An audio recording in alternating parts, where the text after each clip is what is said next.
and I want to talk about Jamie Newman and what he brings to the table, why he's going to be an intriguing quarterback for somebody out there. Now, I was really disappointed. I'm not going to lie to you. I was really disappointed in the Jamie Newman tape. I was so anxious to watch him at Georgia. And after watching this film, I was even more so looking forward to seeing him at Georgia because the offense that he played in, to me, did him a disservice. I thought it was a very deliberate offense, meaning that everything was so slow developing. It almost lulled you to sleep.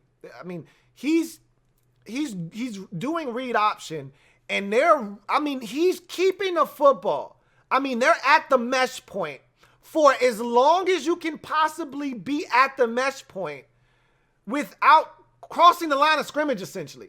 Like the running back's going towards the hole, and Newman's like walking with him, and he doesn't want to let it go because he wants the linebackers to suck up.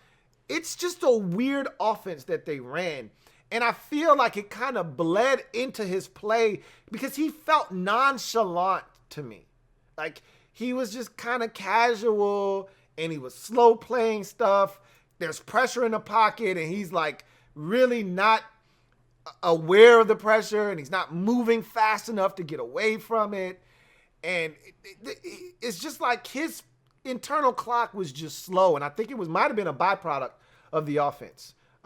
Anyway, I'm going to read you his bio when I'm done breaking him down because I feel like his bio really encapsulates everything that I felt watching him and going into this process. But I do want to go ahead and get to his card. So let's flip this thing over and take a look at Jamie Newman.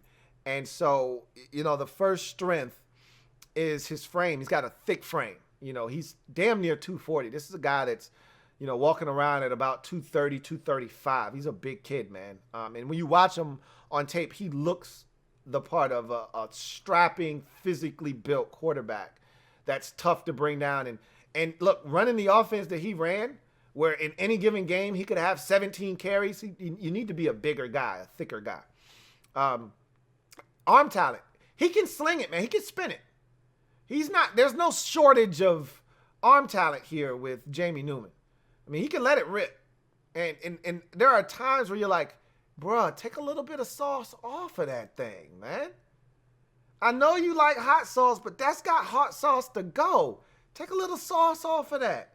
That's an 8-yard shallow cross. Why are you throwing that thing at 96 miles an hour, bro? Take some of that sauce off. Damn, you're trying to break somebody's finger. So, he's got arm talent, though. Sturdiness and physicality. I'll go ahead and throw athleticism in there. He can run. Newman can run. So the athleticism is there. He's not a burner by any stretch of the imagination. I don't think he's a dynamic runner. Let me just say that. But he does have athleticism. Sturdiness and physicality. This is a guy that, much like I talked about with, I believe it was Trey Lance. I know I said this with Justin Fields. One of those guys that can stand in the pocket and you grab him, with one arm or you hit him. Like there's a play I'm watching him. I don't know how the hell he comes out of this wreckage. But he's doing the thing that he does. He's in the pocket. He's oblivious. Everything around him. You know that meme that you see all the time where a guy walks in and it's the meme where everything's on fire around him and they're like, everything's okay. That's how he is in the pocket at times. You can see everything's going all bad. And he's just in there, doop doop doop doop doop doop doop, and he's not paying attention. And I don't know where a linebacker just mollywops him. And somehow he bounces off of that guy. The defensive end on the other side grabs him. He somehow is able to put his hand down on the ground and stumble out of that one. And I'm like, are you serious?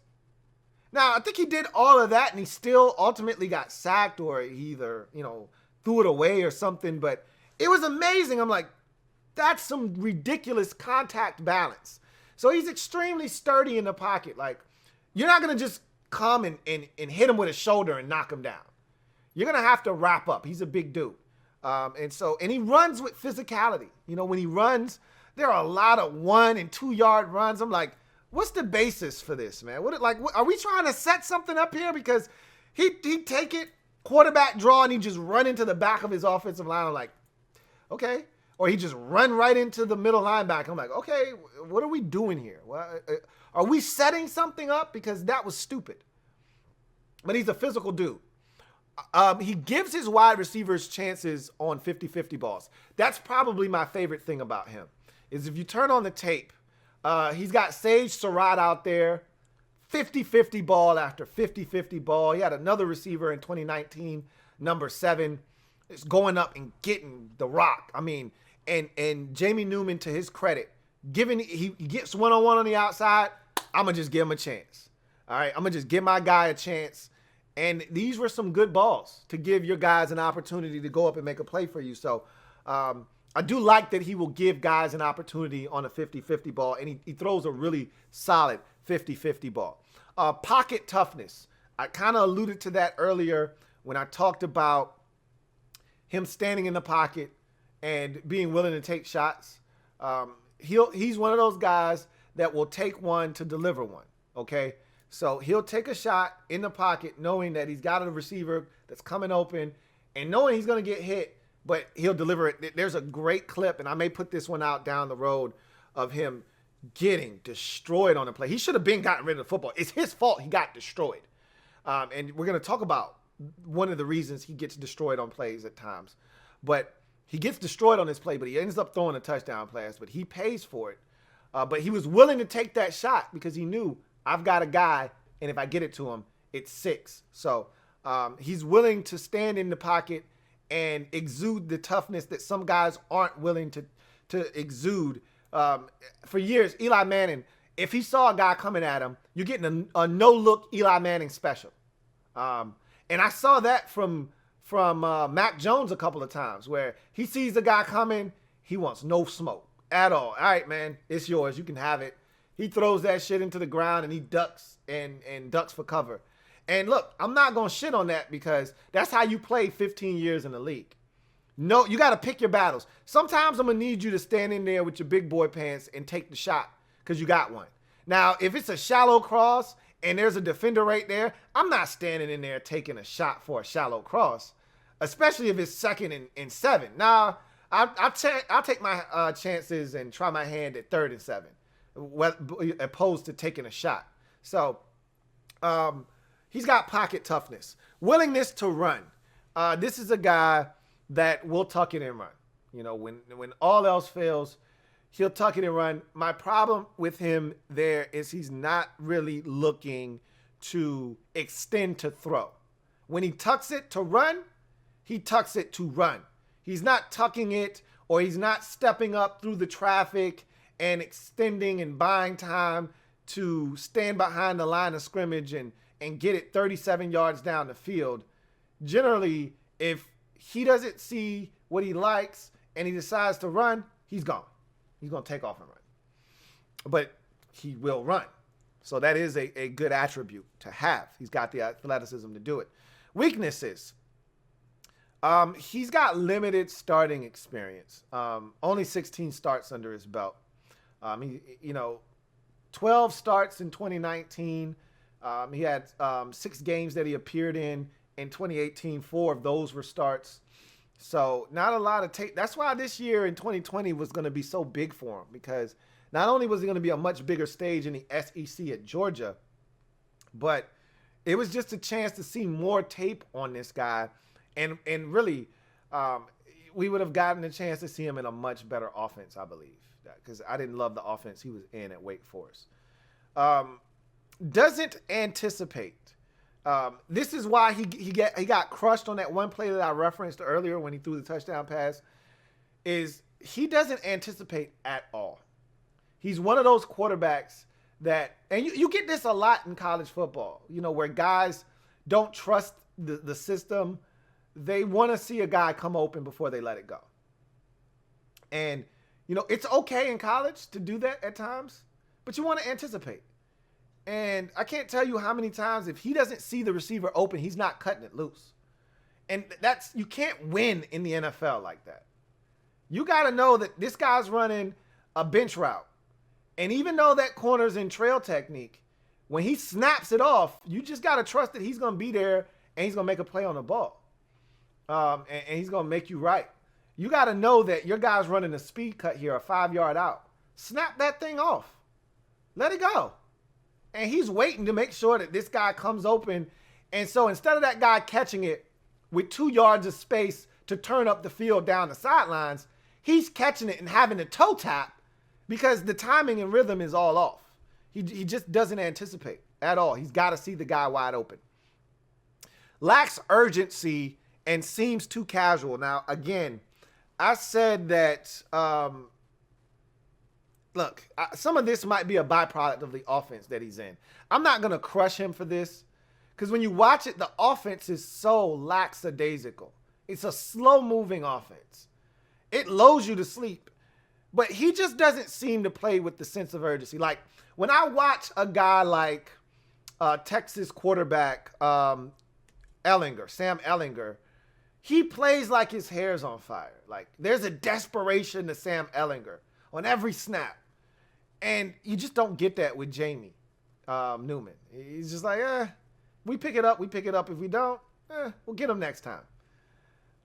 No pocket manipulation nor pocket mobility. Like, he doesn't manipulate the pocket, meaning he's stepping up. You get some guys off the edge with a little bit of heat, and your tackle's looking for you to just give him a break. You know, help him out a bit. Just step up. He'll keep the integrity of the pocket if you just step up. And Jamie Newman's just standing there. On one play, I think he gets hit. Ball comes out. I think it ends up in the end zone. And I'm like, all you had to do was step up, bro.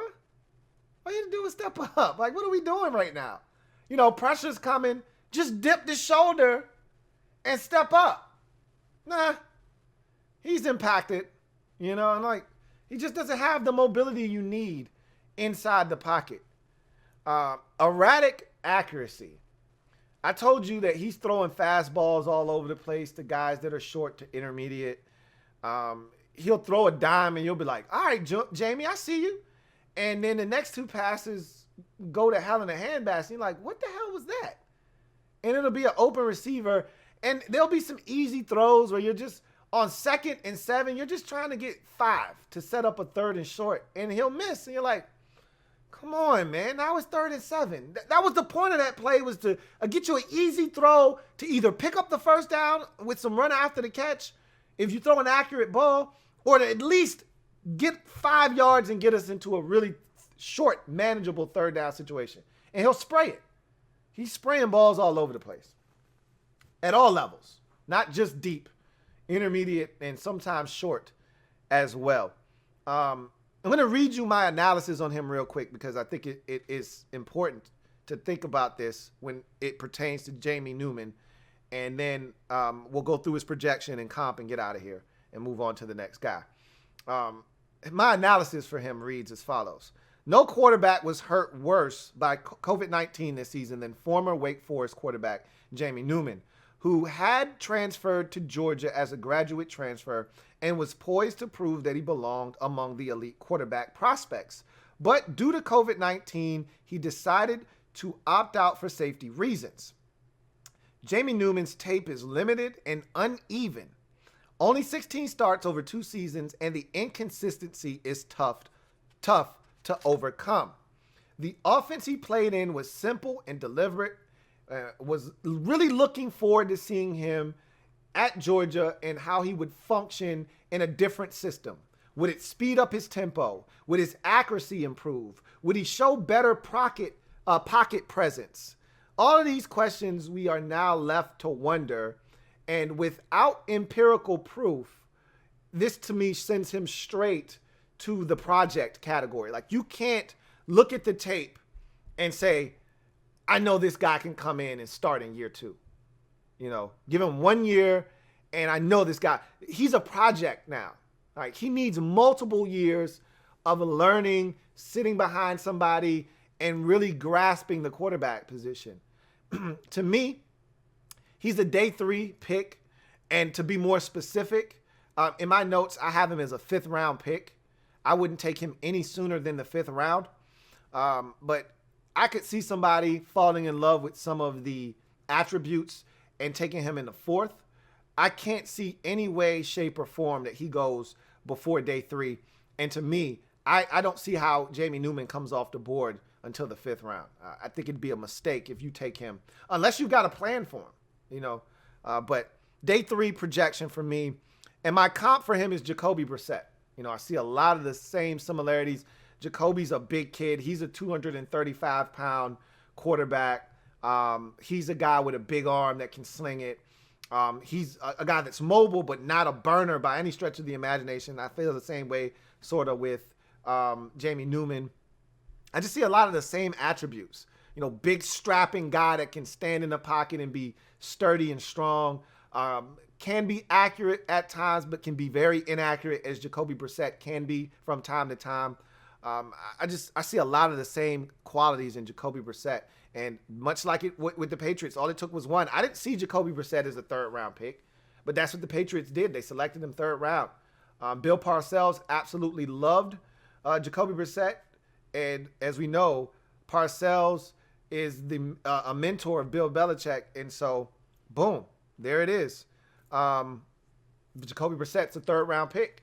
I don't know if that happens for Jamie Newman or not, but that's where I see him, and that's my comp for him as it stands right now. LouieTeeNetwork.